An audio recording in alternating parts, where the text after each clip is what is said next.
Donald Trump সাথে মাতাল হলো, তাহলে ঠিক আছে। কি কথা বলছেন? লোকটা খামখেয়ালিপনা, একরোকা। ও যখন বলেছে কিছু না কিছু করবে, কারণ মানবতার সাথে যে কৌতুক এই প্রতিবেশী রাষ্ট্র ভারত করছে, এটা তো বিশ্ব মডলরা দেখছে। আর যেভাবে প্রতিদিন 5 বার করে সজা করি, পৃথিবীতে এখানে বিধান পালন করা হবে মাত্র একটা। এখনো আল্লাহর 499টা বিধান বাকি আছে। এগুলো আমাদের ব্যক্তি, পরিবার, সমাজ, রাষ্ট্র, দুনিয়াতে চলানো লাগবে।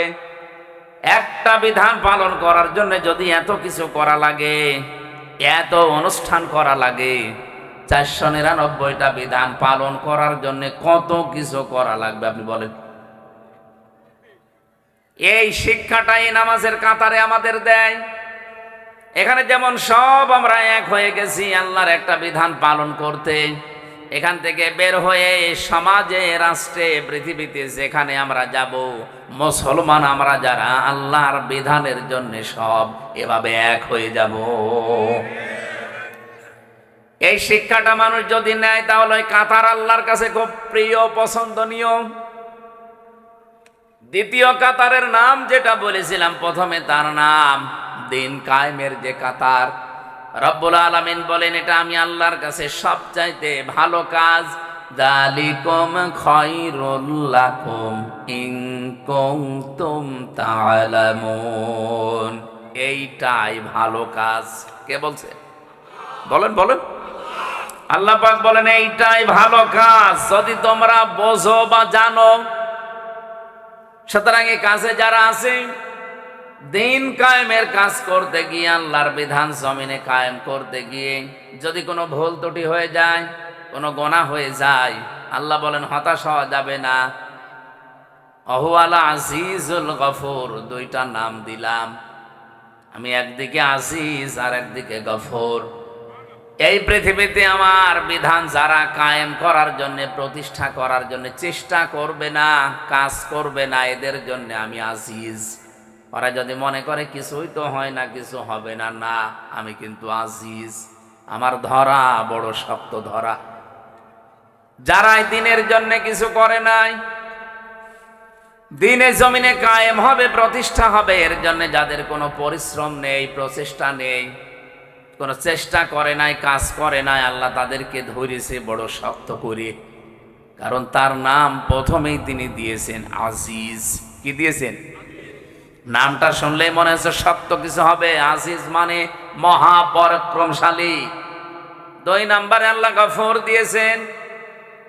আমি তো কিছু মানুষকে দেখতে পাচ্ছি, তারা নিস্তব্ধ ভাবে কথাগুলো বোঝার জন্য শুনতেছেন। কোন শব্দ যদি কেউ বোঝার জন্য চেষ্টা চালায়, 500 রাকাত নফল নামাজ পড়ার সওয়াব হয়। কিছু মানুষকে আমি টের পাচ্ছি, আপনারা শুনতেছেন, বোঝারও চেষ্টায় আছেন। রব্বুল আলামিন বলেন, এই দিন কায়েমের কাজ করতে গিয়ে যদি কোনো ঝামেলা হয়, জীবনে বাধা প্রাপ্ত হও, পৃথিবীতে হয়তো ভুল ত্রুটি হয়ে যেতে পারে, গোনাও হয়ে যেতে পারে, আমি আল্লাহ পাক ঘোষণা দিলাম আমি গফুর, আমি মাফ করে দেব। কি বুঝলেন এতক্ষণ পর্যন্ত? যা বললাম তার সামারাইজ। এ পৃথিবীতে সবচাইতে বড় ভালো কাজ আমার আল্লাহর কাছে জমিনে তার বিধানটা পালন করার জন্য চেষ্টা করা, কায়েম করার জন্য চেষ্টা করা। আমরা এখানে যারা এসেছি আল্লাহর বিধান জানবো, এরপরে মানবো, বাস্তবায়ন করব, এইটাই আমাদের নিয়ত। কথা বলেন, কথা বলেন। এই নিয়ত নিয়ে যারা বসে আছেন জান্নাতের এই বাগানে, জীবনেও কোনোদিন আল্লাহ আপনাকে আর জাহান্নামে দেবে না যদি আপনি নিজে যেতে না চান। প্রশ্ন আসতে পারে, নিজে যেতে না চান মানে? হযরত ইদ্রিস নবী আলাইহিস সালাম, উনি অনেক সালিলুল কদর একজন নবী ছিলেন। আযকুর ফিল কিতাবি ইদ্রিস ইন্নাহু কানা সিদ্দীকান নাবিয়্যা। আল্লাহ বলেন, স্মরণ করো ইদ্রিস নবীর কথা, আমার কিতাবের ভেতরে তাকে আমি বর্ণনা দিয়েছি। তিনি একদিকে সত্যবাদী, আর একদিকে তিনি নবী ছিলেন। হযরতে ফেরেশতা আজরাইল একবার ডাক দিয়ে বলে, রব্বুল আলামিন আমার তো জীবনের বহু আশা তুমি পূরণ করে দিয়েছো, এই একটা মাত্র আশা আমার বাকি আছে। তোমার নবী ইদ্রিসকে আমার খুব ভালো লাগে, তুমি যদি অনুমতি দাও আমি তার সাথে বন্ধুত্ব করতে চাই। আল্লাহ পাক বলেন ঠিক আছে, অনুমতি দিলাম, গিয়ে দেখো চেষ্টা করে। উনি এসে বললেন আমি আজরাইল, আপনার সাথে বন্ধুত্ব করতে চাই। বলেন তো আমাদের সাথে কেউ যদি এই পর্যায়ে আসতো আগেই রাজি হয়ে যেতাম। এই কথা বলে না কেন? আমি জেলখানায় থাকাকালীন সুইডেন আসলাম ভাইকে পেয়েছিলাম। সুইডেন আসলাম নাম শুনেছেন? আপনারা চেনেন না? 27 বছর ছেলে আছে, এখন বের হয়েছে। নাম শুনলে বোঝা যাচ্ছে যে লোকটা কিরকম। আমিও প্রথম প্রথম নাম শুনতাম আর মনে মনে ভাবতাম যে কবে দেখা হবে। হঠাৎ করে একদিন ফাঁসির কন্ডেম ছেলে রাতের বেলায় এসে বলছে, হুজুর আসসালামু আলাইকুম। কে আপনি?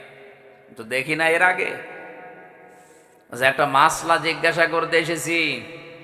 বলেন। ওনার স্ত্রী সম্পর্কে একটা মাসলা আমার জিজ্ঞাসা করলো। বললাম আমি বলছি সাধারণ কেউ। মনের ভেতরে খটকা যে বিকাল 5টার পরে তো সব বন্ধ করে দেয় গেট, কারো দরজা তো খোলা থাকার কথা না, অন্তত যারা দায়িত্বে আছে তারা বাদ দিয়ে। এ আল্লাহর ওলি কি এ সাধারণ পোশাক পরে রাতের বেলায় এসেছে। আমি আমার কৌতূহল থেকে জিজ্ঞাসা করেছি যে কে আপনি? আমারে বলছে আমি সুইডেন আসলাম। ওরে বাপ! বলেন ভাই কি করা লাগবে, কত মাসলা লাগবে সব আমি দিয়ে দিচ্ছি। চেহারার দিকে তাকিয়ে দেখি সত্যিই ওরে দেখলেই মানুষ কমপক্ষে যাদের হাট দুর্বল ও 2-1 গ্লাস পানি খাওয়া লাগবে, সেই রকম লম্বা, সেই রকম ভয়ঙ্কর চেহারা। এই মানুষ আসলে আমি দেখেন কন্ডেম সেলের ভেতরে আমার তালা লাগানো, এরপরও আমি ভয়ে বসা থেকে শোয়া ছিলাম, শোয়া থেকে বসে এরপরে দাঁড়িয়ে গেছি। বলছি কত মাসলা লাগবে বলেন, সব ফ্রি। অথচ ফেরেশতা আজরাইল এসেছে সরাসরি বন্ধুত্বের অফার দিচ্ছে। হযরত ইদ্রিস তো একবারে রাজি হয়ে যাওয়ার কথা। উনি বললেন ফেরেশতা আমি যার তার সাথে বন্ধুত্ব করি না, কারণ বিষয়টা দুনিয়ার সাথে সম্পৃক্ত না।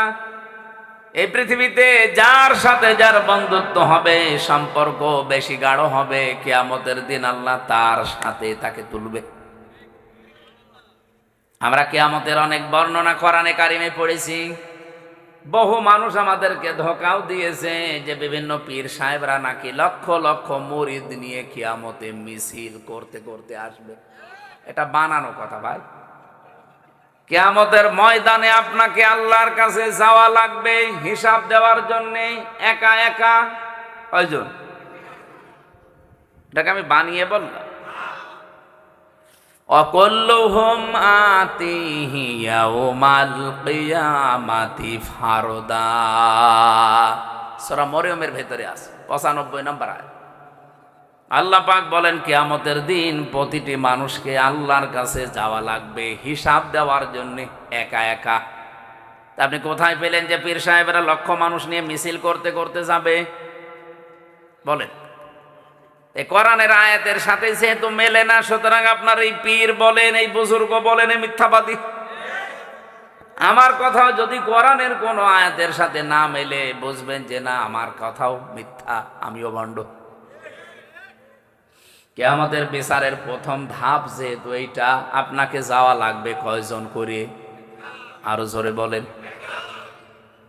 তাহলে এর সাথে যাদের টাইম মিলবে না, সে যদি আপনার পীর সাহেব হয় আজকে থেকে মানবেন, মনে করবেন ওটা এক ধান্দাবাজ, ও আমাদেরকে ধোঁকা দিয়ে বোকা বানিয়ে ওর স্বার্থ সিদ্ধি করতে চায়।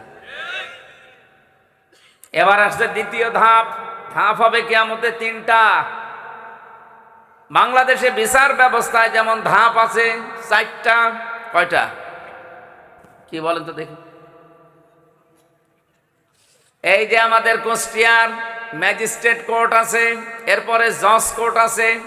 এখান থেকে যদি কেউ ভালো রায় না পায় আরো 2টা কোর্ট আছে। ঢাকাতে একটা হাই কোর্ট, একটা সুপ্রিম কোর্ট। বাংলাদেশের বিচার ব্যবস্থা শ্রেণী বিভাগ কয়টা? 4টা। আল্লাহ পাক কিয়ামতের দিন যে বিচার ব্যবস্থা সাজিয়েছেন এর ধাপ 3টা। 1 নম্বরে আপনাকে হিসাবের জন্য ডাক দেওয়া হবে, আপনার মা বাবা না, আপনার ভাই বোন না, আপনাকে আল্লাহ ডাকবে স্রেফ একা একা। একা ডাক দিয়ে আপনাকে সামনে নিয়ে জিজ্ঞাসা করবে, হামজা এটা করেছিলি? যদি আল্লাহর ইচ্ছা হয় যে আপনাকে আল্লাহ মাফ করে দেবে, তাহলে একটা আলাদা বিচার ব্যবস্থা আল্লাহ তৈরি করবে। লক্ষ কোটি কোটি মানুষ থেকে আপনাকে আলাদা করে একা চারিদিকে কুদরতের চাদর দিয়ে ঘিরে নেবে। একটা সামিয়ানা দিয়ে আপনাকে ঘিরে সামনে দাঁড় করিয়ে বলবে, হামজা বলতো এই এই কাজ তোর জীবনে ছিল। এমন একটা বিষয় আমার সামনে তুলে ধরবে যে মনে হচ্ছে আমার সব কাজগুলো রেকর্ড হয়ে আছে। ওয়াজাদু মা আমিলু হাসিরা, সব হাসির হয়ে আছে। দেখার পরেই মানুষ আশ্চর্য হয়ে যাবে, তো একটা অস্বীকার করার মতো না। যা করেছি এখন সব আমার মনে পড়ছে। আমার এখন 34 বছর। 20 বছর আগে আমি এই মাসের এই তারিখে কি করেছিলাম, এই সময় সেইটাও দেখি লেখা আছে। দেখলেই মনে পড়ে যাবে, এরকম মন আল্লাহ বানাবে। সব কিছু যখন মনে পড়বে, অস্বীকার করার কোনো কায়দা যেহেতু নেই, উনি আগের খবর, পরের খবর, মনের খবর সবই জানে। মাথা নিচু করে বলবে, রব্বুল আলামিন আমি সব করেছি। আমার কাকতি মেনতির দিকে, চোখের পানির দিকে তাকিয়ে রব্বুল আলামিন বলেন, আমি যারে মাফ করার ইচ্ছা করব ওরে বলবো যা মাফ করে দিলাম, কাউকে বলবি না, জান্নাতে চলে যা। এরকম একটা হিসাব আইয়াসিরা, সহজ হিসাব, এটা যেন আমাদের সবাইকে আল্লাহ দান করেন, বলেন আমিন। কিয়ামতের দ্বিতীয় বিচার ব্যবস্থা, এবার আর আপনাকে আল্লাহ একা ডাকবে না। বিচার করার জন্য আপনাকে ডাকবে আপনার নেতার সাথে। না, নেতা সহ না, নেতার সাথে। সহ আর সাথে আলাদা আছে। নেতাকে আল্লাহ বলবেন আগে আয়, এরপরে কর্মীকে ডাক দিয়ে পেছনে দাঁড় করাবে। সূরা বানী ইসরাঈলের ভেতরে আছে 71 নম্বর আয়াতে, ইয়াউমা নাদউ কুল্লা উনাসিম বিইমামিহিম। কিয়ামতের দিন এবার আল্লাহ মানুষকে ডাকবে, প্রতিটি মানুষ তার নেতার সাথে উঠবে। কার সাথে? অকুষ্টিয়াবাসী রাজনৈতিক ভাবে না নিয়ে একটু ভাবেন তো, আয়াতটা নিয়ে নাকি আয়াত আমার নিজের বানানো? বলেন বলেন। কিয়ামতের দিন আল্লাহ আপনাকে ডাকছে আপনার নেতার সাথে। সামনে আপনার নেতা, পেছনে আপনি। আমি জানি বিভিন্ন জায়গায় ভ্যানের ওপরে, সাইকেলের ওপরে, দোকানে বসে, মাসায় বসে, গাড়িতে বসে আপনি শুনছেন। ভালো করে শুনেন, কিয়ামতের দিন আপনাকে নেতা সহ ডাক দিয়ে, সামনে নেতা, পেছনে আপনি। বিবেককে এবার প্রশ্ন করেন, এমন নেতার পেছনে আপনি থাকেন যে সারা জীবনে একটা সত্য কথা বলেছে বলে আপনারও বিশ্বাস হয় না। এরকম নেতা নেই? যেই নেতা সুদের সাথে জড়িত, ঘুষের সাথে জড়িত, সাদাবাজির সাথে জড়িত, দখলবাজির সাথে জড়িত, ধর্ষণের সাথে জড়িত, মিথ্যা মামলার সাথে জড়িত, অন্যায়ভাবে রফিকুল্লাহ কালবিকে হত্যার উদ্দেশ্যে মেরে ফেলার নিয়তে মেরেছে, এরকম নেতাও দেশে আছে।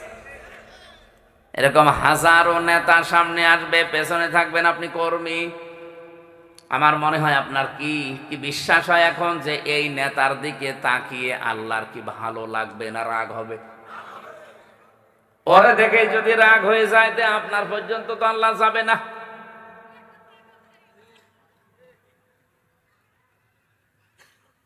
আমার তো আয়াতটা পড়ে তাফসীর যখন আমি মিলাই, আমার ভয় হয় বাংলাদেশে বহু মানুষ এই নেতার কারণে ধরা খাবে।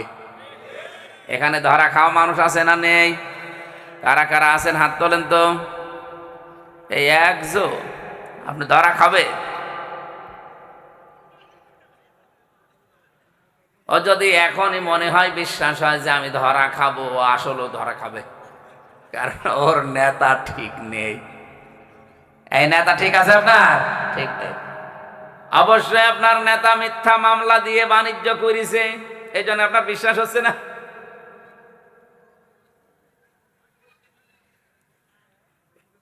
আজ 19 মাস হয়ে গেল, এই 19 মাসের ভেতরে মিথ্যা মামলা দিয়ে বাণিজ্য করে কোটি কোটি টাকার মালিক হয়েছে এরকম নেতা কুষ্টিয়া জেলায় নেই।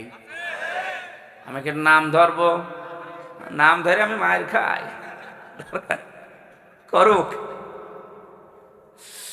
এমনকি 17 বছরে অনেকে যা কামাতে পারে না, এ 19 মাসে অনেকে তার চাইতে বেশি মাল কামিয়েছে। কি বৈধ পথে? সব মিথ্যা মামলা দিয়ে, মিথ্যা সাক্ষী দিয়ে, চাঁদাবাজি, দখলবাজি, আর বাকিগুলো আমি নাই বললাম। এরকম মানুষের সাথে কিয়ামতের দিন যখন আপনি উঠবেন, ওরে দেখে যদি আল্লাহর মেজাজ খারাপ হয়ে যায়, তে আপনাকে তো এক থাপ্পড় দেবে।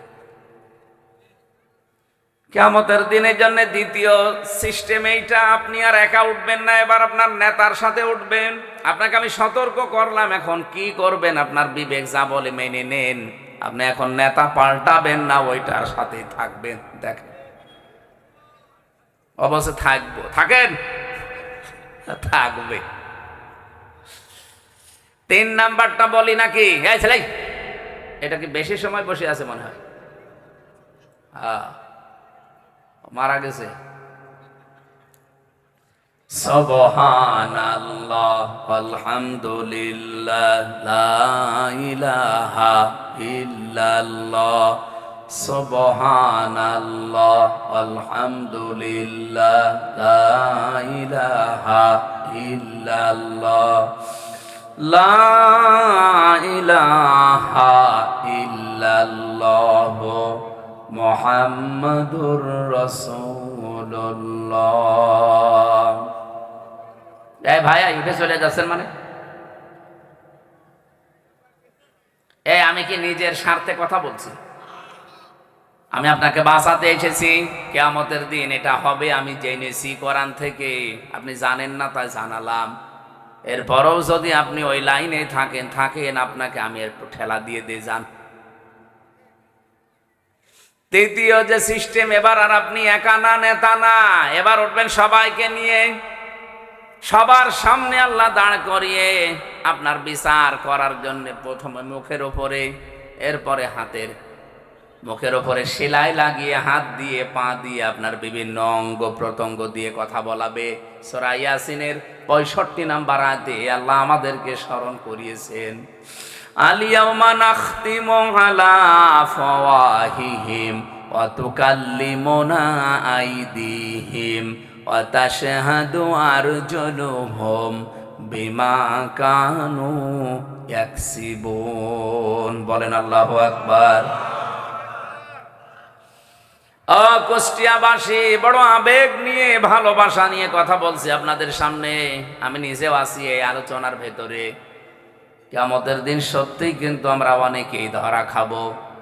হযরত ইদ্রিস নবী এইটা খেয়াল করে বলেছিলেন, ফেরেশতা আমি যার তার সাথে বন্ধুত্ব করি না। তা আপনি যখন এসেছেন, আপনার সাথে আমি বন্ধুত্ব করব, তবে আমার শর্ত 3টা।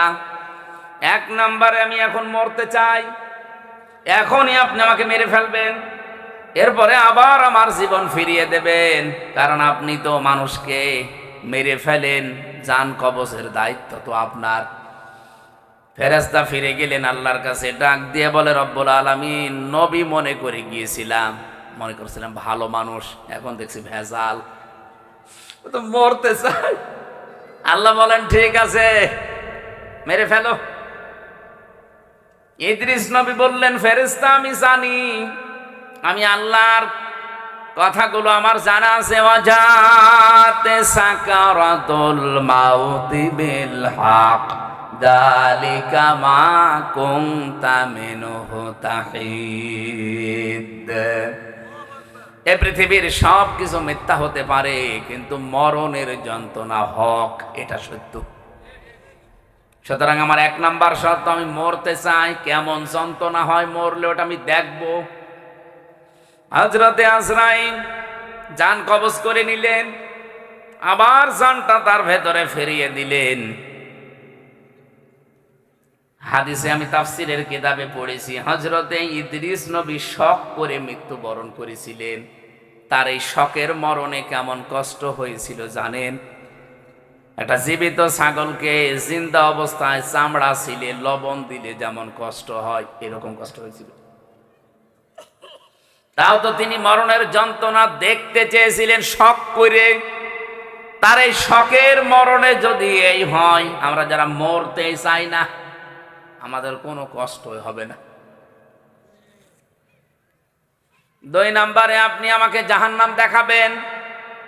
জাহান্নামের শাস্তি সম্পর্কে আমি শুনেছি, ইন্নাহু মাইয়াতি রাব্বাহু মুজরিমান ফাইন্না লাহু জাহান্নাম লা ইয়ামুতু ফিহা ওয়ালা ইয়াহইয়া। অপরাধী হয়ে কোনো বান্দা বান্দি যদি আল্লাহর সামনে যায়, আল্লাহ তাকে প্রথমে জাহান্নামে দেবেন। জাহান্নামে অবস্থা তার এমন হবে, লোকটা বাঁচবেও না, মরবেও না। আমি এটা দেখতে চাই যে কি হলে মানুষ বাঁচেও না, মরেও না। হযরত ইদ্রিস নবীকে আল্লাহর ফেরেশতা জাহান্নামে প্রবেশ করিয়ে আবার বের করে নিয়ে আসলেন। 3 নাম্বার শর্ত আমার, আমি জান্নাত দেখতে চাই। জান্নাতে প্রবেশ করালেন, নিয়ামতগুলো দেখালেন। আল্লাহ রাব্বুল আলামিন জান্নাত যেভাবে সাজিয়েছেন, তাকে দেখিয়েছেন জান্নাতের পুরাটা কিভাবে আল্লাহ সাজিয়েছে। নবীজি বলেন, জান্নাত আল্লাহ এমন ভাবে সাজিয়েছে, কোনো চোখ কোনোদিন দেখে নাই, কোনো কান কোনোদিন শোনে নাই, কোনো মানুষের হৃদয়ে কোনো দিনের কল্পনা উদয় হয় নাই। কুষ্টিয়াবাসী মানুষের কল্পনার রাজ্য। এটা কি ছোট না বড়? কত বড় জানেন? আমি যদি এখন কল্পনা করি এই ময়দানে আমি 10 তলা বিল্ডিং এর মালিক হব, কল্পনা করলেই হয়ে যাবে? এর জন্য কত কাঠ খড়ি পোড়ানো লাগবে, সময় দেওয়া লাগবে কমপক্ষে 1.5-2 বছর। এরপরে তো টাকা পয়সা খরচ আছে, মিস্ত্রি দেওয়া লাগবে, সিমেন্ট দেওয়া লাগবে, এরপরে কত মাল মশলা আছে।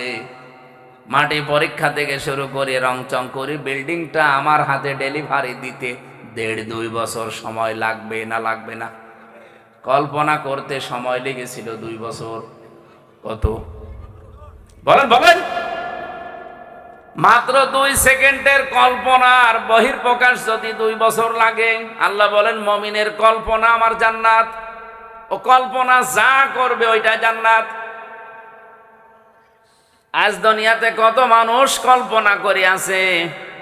শেখ হাসিনা তো কল্পনা করেছিল 31 সাল, 41 সাল হয়েছে, কল্পনা পর্যন্ত যেতেও পারে নাই। আজও কত কিছু কল্পনা মানুষ নিয়েছে। 2000 মানুষের জীবন তাদের কাছে জীবনই না, কল্পনা নিয়ে বসে আছে। উল্টিয়ে যখন যাবে তখন ঘুম ভাঙবে। অন্তত ঘোর কাটার আগেই যেন ঘুম ভাঙে, আল্লাহ তাদের তৌফিক দেন। বলেন আমিন। আমিন কি বুঝে শুনে বললেন না আন্দাজে বলছে? 40,000 মানুষ পঙ্গু হয়ে আছে, 2000-এর উপরে মানুষ আজ জীবন দিয়ে চলে গেল। কোনো দাম নেই এগুলো তাদের কাছে, এগুলো নাকি আবেগ।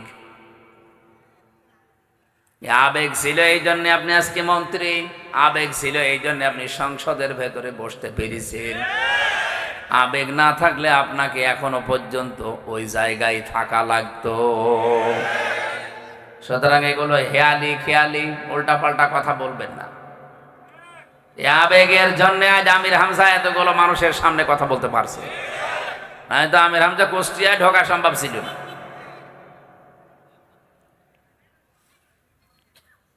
জান্নাত পরিভ্রমণ করছেন, হঠাৎ ফেরেশতা ডাক দিয়ে বলে, আল্লাহর নবী চলেন এবার বের হয়ে যায়।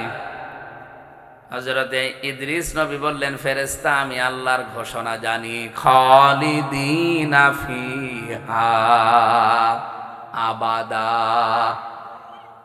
অন্য জায়গায় আমি জানি লা ইয়াবগুনা আনহা হিওয়ালা। আল্লাহ এমন জান্নাতে মানুষকে প্রবেশ করাবে, চিরস্থায়ী করে দেবে, কোনোদিন আল্লাহ বের করে দেবে না। আর ওই লোকটা জান্নাতের নিয়ামত পেয়ে বের হতেও চাইবে না। এত কিছুর ভেতরে থাকার পরে আল্লাহ ঘোষণা দেবেন, লাহুম মা ইয়াশাউনা ফিহা ওয়া লাদাইনা মাজিদ। এখানে যা চাও তাই আছে, কিন্তু আমি আল্লাহর কাছে আরো বেশি আছে। মানুষ হয়রান হয়ে পড়বে যে আর বেশি কি থাকতে পারে। রব্বুল আলামিন ৭০,০০০ পর্দানীদের সামনে থেকে সরিয়ে বলবে, বান্দা এই যে এইটা আছে, আমি আল্লাহ নিজে আছি। হযরত ইদ্রিস নবী ওই দিন বলেছিলেন, আল্লাহর ফেরেশতা ফিরে যান, আমি আর যাব না, কারণ আল্লাহ নিজে জানিয়েছে আমাকে নাকি আর কোনোদিন জান্নাত থেকে বের করবে না। আমাকে আল্লাহ বের করবে না বলে ঘোষণায় দিয়েছেন, কারণ জান্নাতে একবার আসলে আর বের হওয়া লাগে না, আর আমি বের হতেও চাই না, তুমি ডিস্টার্ব করো কেন? হযরত আজরাইল ফেরেশতা বলেছিল, রব্বুল আলামিন তোমার নবী ইদ্রিস তো খুব চালাক। আল্লাহ পাক বলেন, ফেরেশতা ফিরে আসো, এইটাই আমি ইদ্রিসের কপালে লিখে রেখেছিলাম। আমার ঘটনা বলা উদ্দেশ্য না, আমার এখানে একটা শিক্ষা আছে। ইদ্রিস নবী এখনো জান্নাতে আছে, আল্লাহ ওনাকে বের করে দেয়নি, আর উনি বের হতেও চাইনি। কথা বলে না কেন? এটা যদি নবীজির কথা অনুযায়ী জান্নাতের বাগান হয়, আল্লাহ আমাদেরকে যখন এখানে প্রবেশ করিয়েছে আর বের করে দেবে না, আর আমরা বের হতে যেতেও চাই না। এরপরেও যেটা বের হয়ে যাবে মনে করবেন ওর জান্নাত ভালো লাগছে না। এবার ওঠেন তো দেখি। দড়ি ছাড়া বেঁধে ফেলেছি, কেউ যেতে পারবেন না। না সারা রাত না, আর 20 মিনিট থাকবেন না। আর গুরুত্বপূর্ণ একটা আয়াত পড়েছি, এই আয়াতকে সামনে নিয়ে কথা বলবেন ইনশাআল্লাহ।